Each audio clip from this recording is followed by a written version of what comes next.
Hi everyone, welcome back to our channel. ఈరోజు ఈ వీడియోలో పులిహోర ఎలా తయారు చేయాలో చూసేద్దాం రండి. దానికోసం కొంచెం వాటర్లో కడిగి పెట్టుకున్న చింతపండుని ఒక పావు గంట సేపు నానబెట్టుకోండి. ఇక నేను ఒక గ్లాస్కి పులిహోర చేస్తున్నాను కాబట్టి ఇది కడిగేసి దానికి సరిపడా నీళ్ళు పెట్టి స్టవ్ ఆన్ చేసి స్టవ్ మీద పెట్టుకొని బాగా ఉడకనివ్వండి. ఇది 75% ఉడికాక దీనిలో కొంచెం పసుపు వేసుకోండి. ముందే వేసుకుంటే రైస్ అనేది త్వరగా ఉడకదు కాబట్టి కొంచెం ఉడికాక ఇలా పసుపు వేసి ఒకసారి కలిపేసి దాన్ని వార్చుకోండి. ఆ రైస్ చల్లడానికి కొంచెం టైం పడుతుంది కాబట్టి ఈలోపు పక్కన స్టవ్ ఆన్ చేసి కడాయి పెట్టి అందులో కొంచెం ఆయిల్ వేసుకొని పోపు దినుసులన్నీ యాడ్ చేసుకోండి. శనగపప్పు, మినప్పప్పు, జీలకర్ర, ఆవాలు, ఎండుమిర్చి, పచ్చిమిర్చి, కరివేపాకు వేసుకోండి. ఇవన్నీ ఒకసారి వేసుకొని బాగా కలుపుకోండి.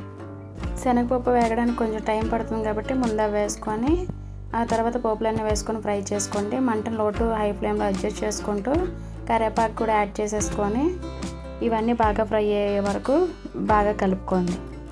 ఇందులోకి వేరుశనగ పలుకులు అనేవి సపరేట్గా ఫ్రై చేసి వేసుకోవచ్చు, లేదంటే ఇందులోనే యాడ్ చేసేసుకోవచ్చు. నేను ఇందులోనే యాడ్ చేస్తున్నాను. ఈ వేరుశనగ పలుకులు వేసాక కలుపుతూనే ఉండాలి, లేదంటే ఒక పక్కన కాలితే ఒక పక్కన కాలవు కాబట్టి చిన్న మంట మీద బాగా ఫ్రై చేసుకోండి. పచ్చివాసన పోయే వరకు ఫ్రై చేసుకోండి, సరిపోతుంది.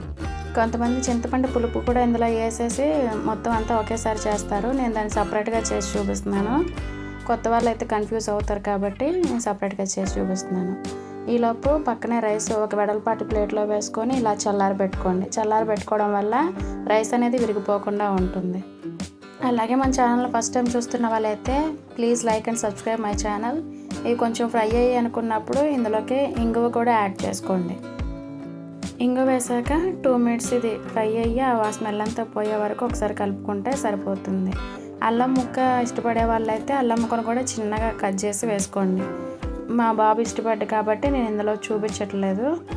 మీకు వీలుంటే అల్లం ముక్క కూడా వేసుకోండి. ఇది ఫ్రై అయింది అనుకున్నప్పుడు స్టవ్ ఆపేసి దీన్ని గట్టిగా పట్టేసుకొని ఆ రైస్లో వేసుకోండి. ఇలా రైస్లో వేసి దాన్ని కలపకుండా ఒకసారి దానిలో ఉన్నదంతా ఇలా దగ్గరగా తీసేసుకొని మళ్ళీ అదే కడాయిలో మనం పులుపు యాడ్ చేస్తాం కాబట్టి దాన్ని పక్కన పెట్టుకోండి.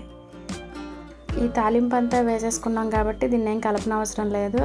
ఇప్పుడు అదే కడాయి పెట్టుకొని ఇందులోకి మనం రెడీ చేసి పెట్టుకున్న పులుపుని ఇసుకేమి పడకుండా ఏదైనా అడ్డు పెట్టుకొని ఇలా మొత్తం చింతపండుని అంతా ఇందులో వేసుకోండి.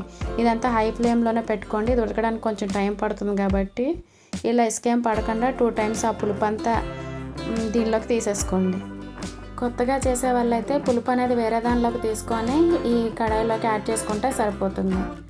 అలవాటు ఉన్న వాళ్ళు ఇలా అడ్డు పెట్టేసుకొని చేసుకోండి. నేను 2 టైమ్స్ చేశాను. ఈ పులుపు అంతా ఒక దానిలో తీసేసుకొని హై ఫ్లేమ్లోనే ఒక 10 నిమిషాలు ఉడికించుకోండి. ఇలా పొంగొస్తుంది అన్నప్పుడు సాల్ట్ యాడ్ చేసుకోండి. రైస్లో సరిగ్గా కలవదు కాబట్టి నేను ఇందులో యాడ్ చేసుకుంటున్నాను. ఈ పులుపు నాకు ఇలా సరిపోతుంది కాబట్టి ఇందులో యాడ్ చేసుకున్నాను.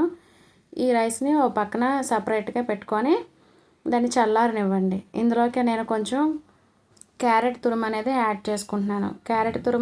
క్యారెట్ అనేది డైరెక్ట్గా పిల్లలు ఇష్టపడరు కాబట్టి ఇలా తురిమేసి వేసుకుంటే పిల్లలు కూడా తింటారు, పులిహోర కూడా కలర్ఫుల్గా కనబడుతుంది. ఇందులోకి ఇప్పుడు మీరు కావాలంటే కొత్తిమీర కూడా యాడ్ చేసుకోండి. నేను యాడ్ చేయట్లేదు, ఆ ఫ్లేవర్ పిల్లలు ఇష్టపడరు కాబట్టి క్యారెట్ మాత్రమే వేసాను. ఇప్పుడు పులుపు దగ్గర పడిపోయింది అనుకున్నప్పుడు స్టవ్ ఆఫ్ చేసేయండి. ఇలా అంతా ఒక దగ్గరికి అడ్జస్ట్ చేసుకొని స్టవ్ ఆఫ్ చేసేసి ఆ పులుపునంతా ఇందులోకి గట్టిగా పట్టేసుకొని కడాయిని ఇందులోకి తీసేసుకోండి. ఇందులోకి కొంచెం రైస్ వేసి ఆ పులుపునంతా గరిటెతో దగ్గరికి కలుపుకోండి. కొత్త వాళ్ళైతే కొంచెం కొంచెంగా పులుపు వేసుకుంటూ సరిపోతుందో లేదో చూసుకొని మిగతా పులుపు అంతా వేసుకోండి. నాకు ఈ పులుపు సరిపోతుంది కాబట్టి నేను అంతా ఒకేసారి వేసి ఇలా కలుపుకున్నాను. ఇలా ప్లెయిన్గా ఉండే అట్ల కర్రతో కలుపుకోవడం వల్ల రైస్ అనేది విరిగిపోకుండా బాగా వస్తుంది. కుదిరితే మీరు చేతితో కలుపుకోండి. అంతే, ఎంతో టేస్టీగా పులిహోర ready. Please like and subscribe my channel.